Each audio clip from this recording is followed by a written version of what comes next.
Space, the final frontier. This is the Observer's Notebook, the official podcast of the Association of Lunar and Planetary Observers. Its mission to explore the solar system, to seek out new observations and data, to boldly go where no podcast has gone before. And now the host of the Observer's Notebook, Tim Robertson. Hello and welcome to episode 161 of the Observer's Notebook, the official podcast of the Association of Lunar and Planetary Observers. My name is Tim Robertson. I'm the host of the podcast and also the coordinator of the training program within the ALPO. Thank you for downloading and listening. The ALPO collects and analyzes observations of various solar system bodies and associated phenomena, and publishes detailed reports concerning these bodies in its quarterly publication, the Journal of the Association of Lunar and Planetary Observers, also known as the Strolling Astronomer.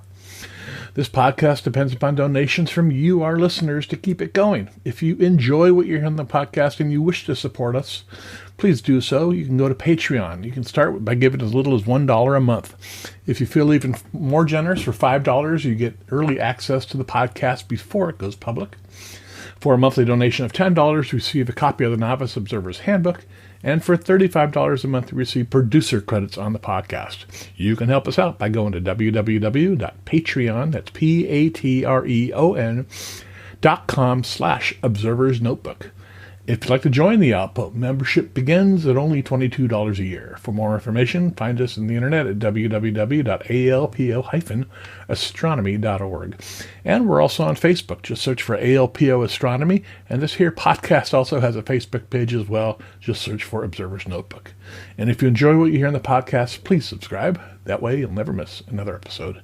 And now, here comes the sun with our solar team. Enjoy.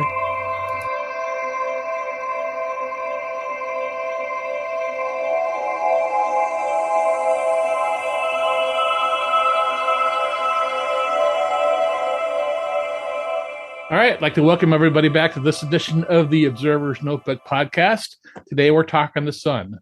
And in the ALPO Solar Section, that only means we're talking to Rik Hill and Kim Hay. Welcome to the podcast. Thank you. Thank you. Kim, it's your first time here, so why don't you just give everybody a little bit of information about you, your background, things like that. Okay. I've been observing the sun for over 30 years. I work with the AVSO and I do the sunspot counts and help with the report for that, as well as write the sun section in the RASC Observer's Handbook every year. And I've been doing that for the last 10 years. And I'm also back working with the ALPO. Oh, so what got you interested in the sun? It's something I could do through the day. I had a telescope and I could actually take it with me to work and pop out at lunchtime and observe the sun, because by the time you get home at night, it was either too dark or it was behind the trees. So, okay. And you're located up in Canada, right? Located in a small town called Yarker, which is a bedroom community in Ontario, Canada. And today it's -4 Celsius. It's rather warm and the sun is shining. So I got to see it today. That's crazy. All right. And what type of observing equipment do you use? For my white light count, I use an SCT, 100 millimeter. Okay. And I have it permanently set up on a pier out in the backyard. And for my digital, I use Solar Max 60 for hydrogen alpha and an 80 millimeter refractor for my white light. Okay, very good. And what brought you to the ALPO?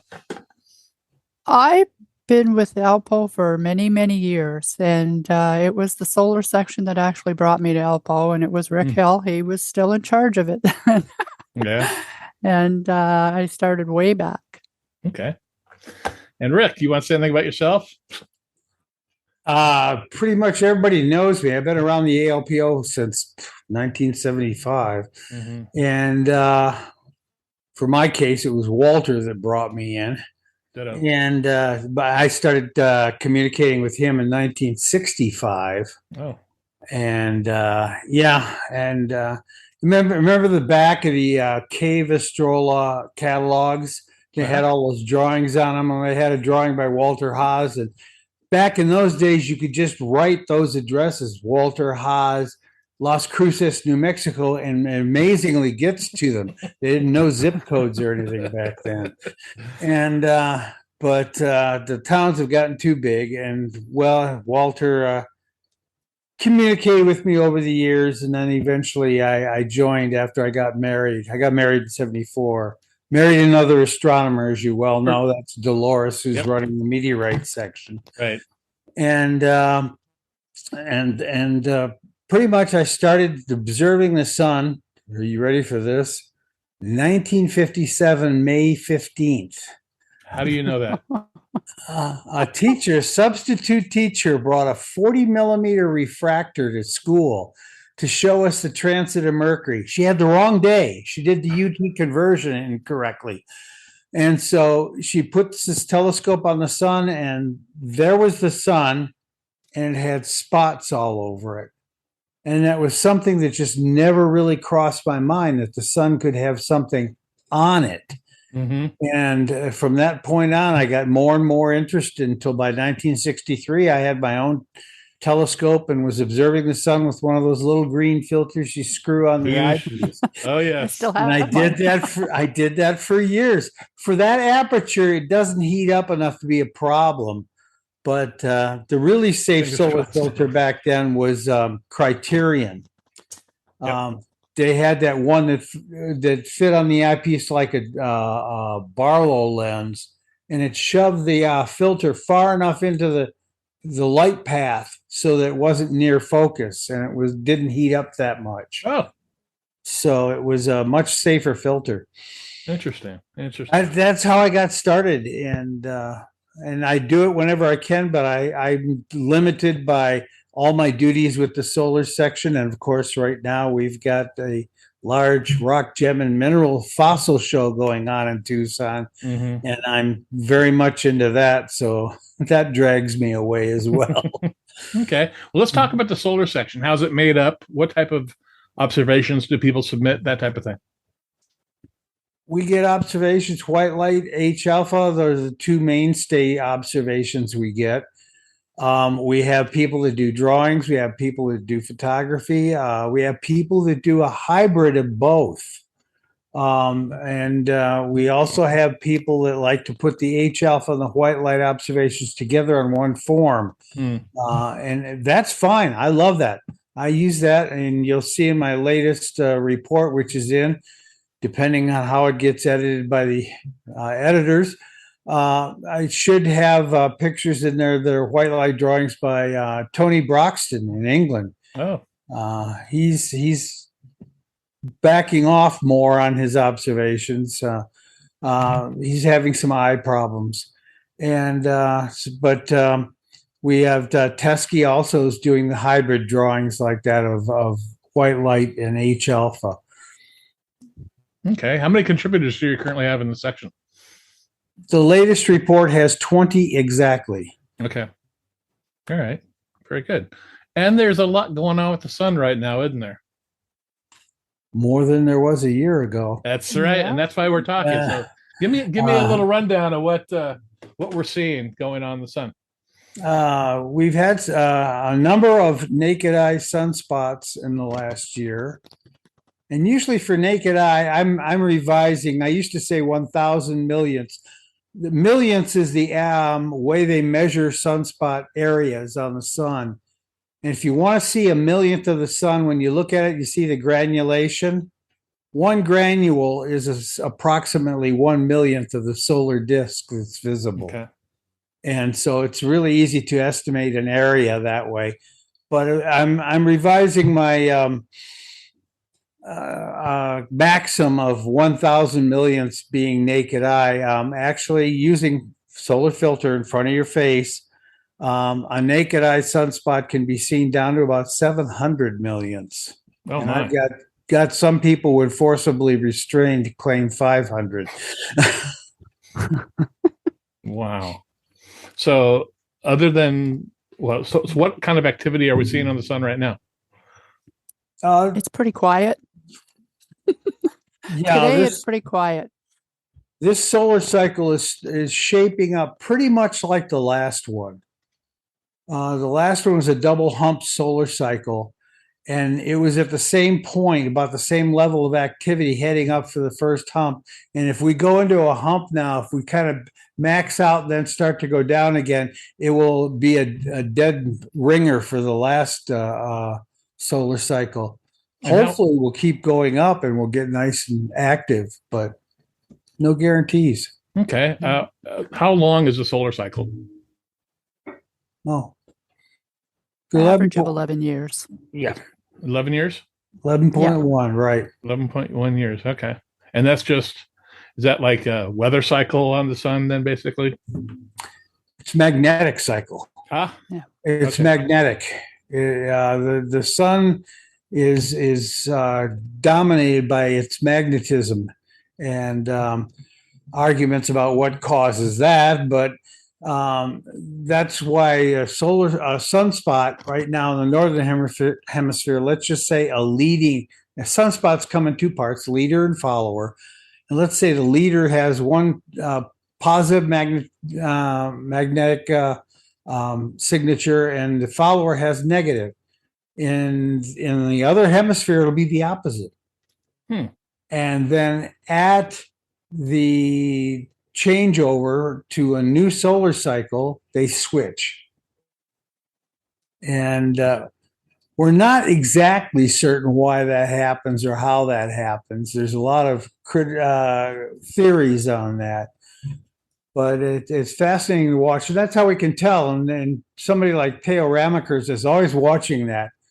He's one of our observers. He used to be assistant coordinator. Right. He's always tracking that and puts out magnetograms that he gets from professional observatories and then his observations with it. Interesting. So you're getting a wide variety of types of observations to the section. Yeah. Oh, yeah. We don't have, and we used to have radio. We used to have one fellow who tracked flares by radio, and he's not with us. I think he's in the AVSO now. Who is it?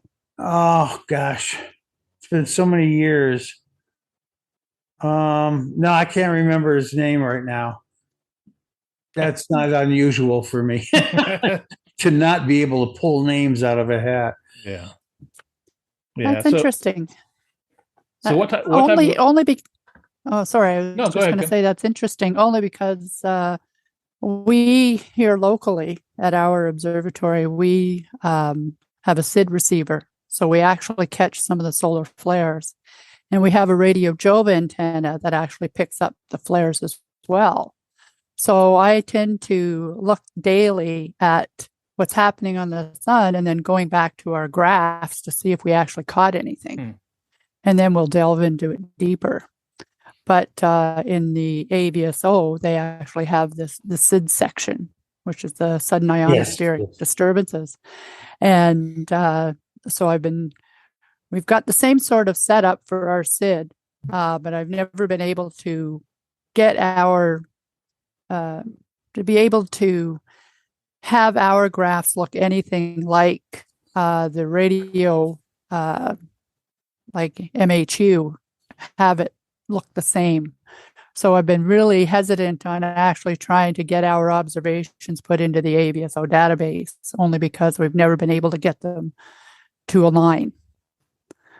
So it's more or less a programming error or a shift in what we're hearing, or something is going on. Okay. Now, do you get out and observe the sun every day? Every day it's sunny. Yes. Wow. I would like to, but life throws me curveballs all the time. So I'm not, that's why the last couple of weeks I've been too busy writing the report for the journal of the ALPO. And that pulls me away from all observing. Yeah, your reports are pretty intense in the journal. Yeah. You have a lot of very detailed. Very detailed. They're very good. One of my highlights to go through when I review the journal. Kim is now proofreading my reports after I do them, and invaluable service. Trust me. They wanted my wife to to proofread them. She says, I don't know anything about the sun. I know meteorites. Yep. And she's busy with meteorites and the material coming back on OSIRIS-REx from the asteroid Bennett. She's professionally involved with that. Yeah. That's probably when that gets back here and they get analyzing all of that, she'll probably retire from her job. Yeah. There you go. That's good. We actually did some work with the OSIRIS-REx. We were trying to do the rocks when they were trying to decide where they were going to land and take the sample. We were in another group. Kevin and I actually were doing the click on the rocks so that you could count the spots. So they could try to figure out where they were going to land. And actually the group that Kevin worked with, his spot and area was the one that was picked. So he's like real happy about that. Oh, sure. Some of the rocks he looked at are actually coming back. Yeah. Yeah. That would be kind of cool. That is wild. Yeah. So Kim, what's your basic observing practice when you go outside and do solar observing? What do you have a process you go through to make your observations on a daily basis? Yeah, I do. My first process, of course, is to do my white light solar count because I've been doing that for over 30 years and that's my mainstay. And so I uncover the scope. The scope has its solar filter already on it, its eyepiece with it. I just go ahead, point it at the sun, take my counts, put them on my form here, like that. You can't see it. And I have those, and that's what I actually submit to the AVSO and to the BAA. And then after that, go into the observatory, open up the roof, and set up the telescopes to do the white light first with an IR cut filter and the solar filter on the front. And then I'll move over to the hydrogen alpha because I have to wait until the sun is past the tree and up over the line of the observatory, so I can over the wall of the observatory. So I have to wait for those two things. I have a tree that determines when I observe too, and I'm constantly out there with a chainsaw on a pole knocking branches off. Dolores doesn't like me to do that. No, Kevin has said a few times that we can just cut that tree down. I said no, the birds like it. Exactly. The chipmunks like it. The squirrels like it. It stays. All right. We can just wait till it goes by. There you go. And when it's higher in the sky, it's better for you. It's not through the atmosphere. Right. Well, shade's a premium here in Tucson in the summer when it's 100, 110 degrees. So we're not going to get rid of the tree. Yep. No. I hear you. That's good. So what type of equipment do you recommend people use to get started in the solar observing section? I've been a big advocate of drag those old telescopes out of the closet. A lot of people have these 2.4 inch refractors, 3 inch refractors in the closet. Drag it out. That's a perfect instrument for observing the sun and for doing sunspot counts too. And it's get them out of the closet, limber them up, and start using them. I think that Dave Teskey uses just a 60 millimeter refractor for all his observations in white light too. And Kim here is using one a lot. The H alphas are 60 millimeters are common aperture, and I use the 40 millimeter PST to make images of the sun in H alpha. And I've been very successful at catching flares with that. Yeah, I just got a PST and I haven't played with it much yet, but I will. Oh, yeah. And I wish I could get my calcium PST working, but nobody repairs those anymore and the filters are shot. Oh, really? Yeah. Interference filters, especially those early PSTs, they had problems with the objective lens in the H alpha PST and the filters in the calcium one, and they would just break down. They get spots on them, and the spots would spread across the filter. And I've got one of the first PSTs that was calcium ones that was made, that was payment. The 2 PSTs were payment for me writing some of their advertising copy when they first start. Coronado was here in Tucson, and they first started with them. And so that's the vagaries of having one of the early ones. In fact, I've had to have the objective replaced on the H Alpha one. Yeah, I heard that Orion bought them, right? Because Meade had them. I thought it was Meade that bought them, but I don't know who's running them now. But they're not even looking at the calcium PSTs. So. Yeah. Okay. Wow. You have to buy a calcium filter if you want to do it now. And all right. Yeah. So is there anything else you'd like to share with our listeners about the sun or what's going on? It's a good time to start observing the sun. It's going to get better for the next couple of years. Hopefully we won't have one of those low double maxes, and we'll go up to a nice grand maximum. That would be great. And get out there and observe. It's something every day. It's different. It's the most dynamic thing in the solar system. There you go. And that's why I have a problem with people that say it has no effect on our weather. Oh yeah, turn it off for 5 minutes and see what happens. Oh, Rick. All right. Well, Kim, you got anything for us? No, just to repeat, get out there and observe, because it does change every day, and you can actually see it in action, and that's the best thing of all. I mean, you can look at a galaxy and you can see the wheels of the galaxy and the arms and everything else. But when you look at the sun, you can actually see spots change every day. True. So it's great. Change minute to minute even. Mm-hmm. Yeah. Yeah. And you can put in a plug for the AAVSO, I think, here. Oh, yeah, definitely. Yeah. Oh, well, no, definitely. Join up to the AVSO and get an observing code. You don't have to be a member, but of course they like it. But get a code and submit your solar counts because it helps with the citizen science. It helps with the numbers for understanding the sun. And that's the American Association of Variable Star Observers. Right. Yes. Okay. Well, I want to thank you both for coming on the podcast today. Okay. Oh, thank you. Thank you for having us. All right.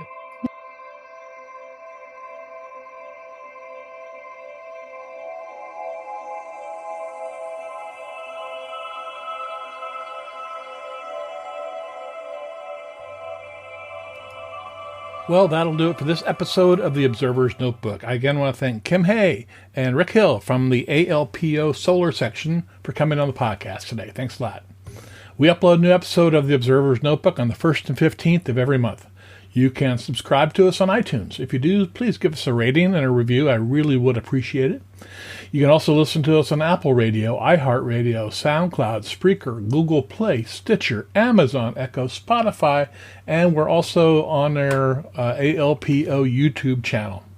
You can help support the podcast by donating to it via Patreon, where you can give up to $35 a month, where you'll receive 1 year's membership to the ALPO and producer credits on the podcast. And with that, I want to thank the producers of this podcast, Steve Siedentop and Michael Moyer, for the continued generous support of the Observer's Notebook. The link for Patreon as well as the link for the ALPO is in the show notes. If you'd like to get a hold of me, my email address is cometman@cometman.net or on Twitter at observersnbpod. Until next time, I hope that you always have clear and steady skies. Thanks for listening.